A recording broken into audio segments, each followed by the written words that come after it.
नमस्कार, मी अनिल जाधव. तुम्ही बघताय आपला अग्रवान. खरीपातील पीक विम्याची भरपाई पुढच्या 2 आठवड्यांमध्ये मिळेल असं पुन्हा कृषी विभागानं सांगितलं. आपले शेतकरी जानेवारी महिन्यापासून खरीपाच्या पीक विम्याची भरपाईची वाट बघतायत. परंतु आता कॅल्क्युलेशन म्हणजे पीक विम्याची भरपाई नेमकी किती मिळणार याची आकडेवारी, याची माहिती गोळा करण्याचं काम अंतिम टप्प्यात आलं आहे. या आठवडाभरामध्ये हे काम होईल आणि पुढच्या आठवडाभरामध्ये शेतकऱ्यांच्या खात्यामध्ये पीक विम्याची भरपाई जमा व्हायला सुरुवात होईल असं आता कृषी विभागानं सांगितलं आहे. आता आपण यंदा सुरुवातीपासूनच म्हणजे जेव्हा हे नवीन वर्ष सुरू झालं 2026 पासून आपले सगळेजण जानेवारी महिन्यापासून वाट बघतोय की नेमकं हे पीक विम्याची भरपाई कधी जमा होणार आहे.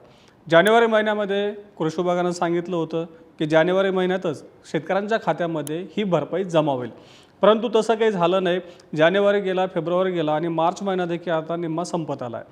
आता कुठं क्लेम कॅल्क्युलेशनचं म्हणजे पीक विमा भरपाई नेमकं कोणत्या शेतकऱ्यांना किती मिळणार आहे याचं मोजमाप सुरू असल्याचं सांगितलं जातं आहे. आणि या आठवडाभरामध्ये हे क्लेम कॅल्क्युलेशन पूर्ण होतील, म्हणजेच भरपाई निश्चित होईल आणि पुढच्या आठवड्यामध्ये कदाचित शेतकऱ्यांच्या खात्यामध्ये भरपाई जमा व्हायला सुरुवात होईल असं कृषी विभागाचं म्हणणं आहे. आता यंदाचं एकतर पीक विमा योजना एकाच टप्प्यामध्ये शेतकऱ्यांना भरपाई देते, म्हणजे गेल्या वर्षीसारखं नाही की तुम्हाला 4-5 ट्रिगरमधून पीक विम्याची भरपाई मिळते. यंदा केवळ पीक कापणी प्रयोगावर आधारित म्हणजे जे काही उत्पादकता आधारित पीक विम्याची भरपाई आहे ती आपल्या शेतकऱ्यांना मिळते.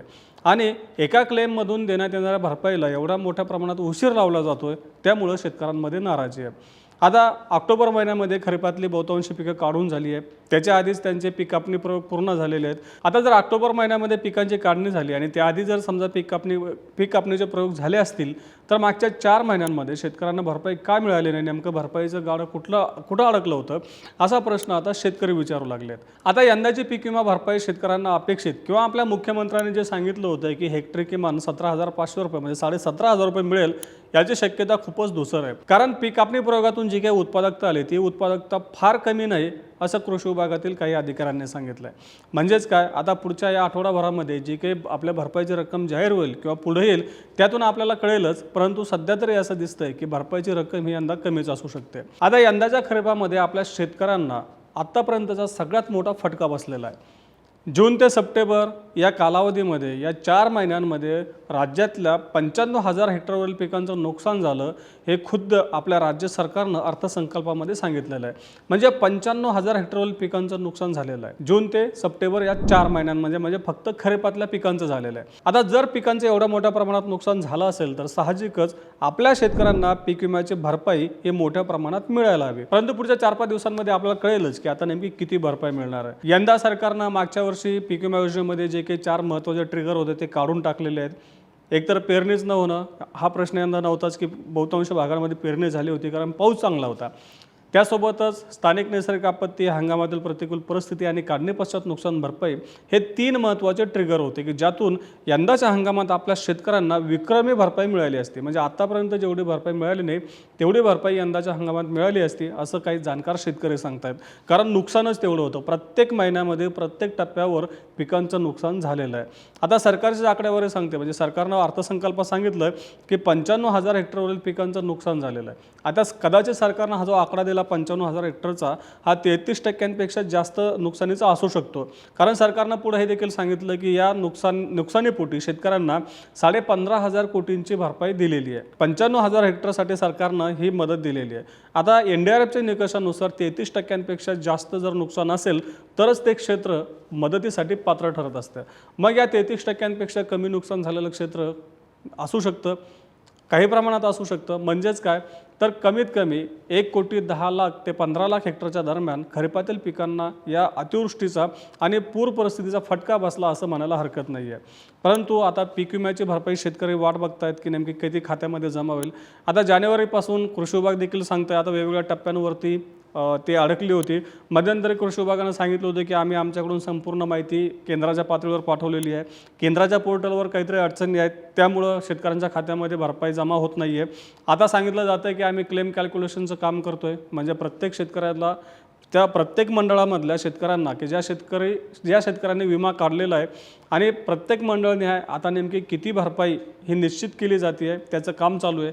म्हणजेच मंडळनिहाय आता भरपाई काढली जाणार आहे. गेल्या वर्षीपर्यंत कसं होतं की शेतकऱ्याचा वैयक्तिक पातळीवरती एक पंचनामा केला जायचा आणि त्याला वैयक्तिक पातळीवर नुकसान भरपाई दिली जायची. परंतु यंदा तसं नाही. यंदा मंडळ पातळीवरती नुकसान भरपाई काढली जाणार आहे. मंडळ पातळीवर नेमकं नुकसानीची किती टक्केवारी येते त्या टक्केवारीनुसार त्या मंडळातील प्रत्येक शेतकऱ्याचं विमा संरक्षित क्षेत्र किती आहे त्यानुसार त्या शेतकऱ्यांना त्या मंडळातील सगळ्या शेतकऱ्यांना या पातळीनुसार नुकसान भरपाई दिली जाणार आहे. म्हणजे नुकसान भरपाईचं जे प्रमाण आहे जे काही टक्केवारी आहे ते मंडळ पातळीवर एकच असणार आहे. शेतकऱ्यांना त्यांचे जे काही विमा संरक्षित क्षेत्र ज्या प्रमाणात कमी जास्त आहे त्या प्रमाणात नुकसान भरपाई कमी जास्त मिळू शकते. परंतु असं होणार नाही की या शेतकऱ्याला 35% नुकसानीनुसार पैसे मिळाले किंवा पुढच्या शेतकऱ्याला 50% नुसार मिळाले असं होणार नाही. मंडळ पातळीवर जेवढं नुकसान येईल जेवढं कमी उत्पादन गेल्या वर्षी तुलनेमध्ये येईल त्यानुसारच नुकसान भरपाई सगळ्या शेतकऱ्यांना मिळणार आहे. नुकसान भरपाईमधला फरक केवळ त्या शेतकऱ्याचं विमा संरक्षित क्षेत्र किती आहे त्यानुसार आपल्याला बदलताना दिसून येऊ शकतं. आता चालू आठवड्यामध्ये म्हणजे पुढच्या 4-5 दिवसांमध्ये क्लेम कॅल्क्युलेशन म्हणजे जे नुकसान भरपाई आहे ते काढण्याचं काम पूर्ण होऊ शकतं आणि पुढच्या आठवड्यापासून शेतकऱ्यांच्या खात्यामध्ये पीक विम्याची भरपाई जमा होऊ शकते असं कृषी विभागानं सांगितलं आहे. आता पुढच्या आठवड्यामध्ये सुरुवातीला कळेलच की क्लेम कॅल्क्युलेशनचं काम पूर्ण झालं का, म्हणजे नुकसान भरपाई काढून पूर्ण झाली आहे का, नुकसान भरपाईची रक्कम पुढं आली आहे का, ती निश्चित झाली का हे आपल्याला पुढच्या आठवड्यात सुरुवातीला कळेलच. आणि त्यानंतर पुढच्या 4-5 दिवसांमध्ये शेतकऱ्यांच्या खात्यात पैसे जमा होतील की नाही ते पण आपल्याला पुढच्या आठवड्यामध्ये कळेलच. आता क्लेम कॅल्क्युलेशननुसार नेमकी नुकसान भरपाई किती येईल त्यावेळी आपण कृषी विभागाकडून त्याचा आकडा घेऊयाच. आता क्लेम कॅल्क्युलेशन झाल्यानंतर राज्यामधल्या शेतकऱ्यांना खरीपातील पीक विमा भरपाई नेमकी किती निश्चित होते त्याचा आकडा कदाचित पुढच्या आठवड्यात येईलच. हा आकडा निश्चित झाल्यानंतर त्याची माहिती आम्ही तुमच्यापर्यंत पोहोचतच राहू. आता सरकारकडून पुन्हा नवीन एक तारीख देण्यात आली आहे की पुढच्या आठवड्यापर्यंत कदाचित नुकसान भरपाईची रक्कम निश्चित होईल आणि त्यानंतर शेतकऱ्यांच्या खात्यामध्ये विम्याची रक्कम जमा व्हायला सुरुवात होईल. आता ही तारीख तरी अंतिम निघते का, म्हणजे या तारखेला तरी शेतकऱ्यांच्या खात्यामध्ये ही पीक विम्याची भरपाई जमा होते का हे देखील पाहावं लागेल. आता पीक विम्याच्या बाबतीमध्ये जे काही घडामोडी पुढे येतील जे काही अपडेट येतील त्याची माहिती आम्ही तुमच्यापर्यंत पोहोचतच राहू.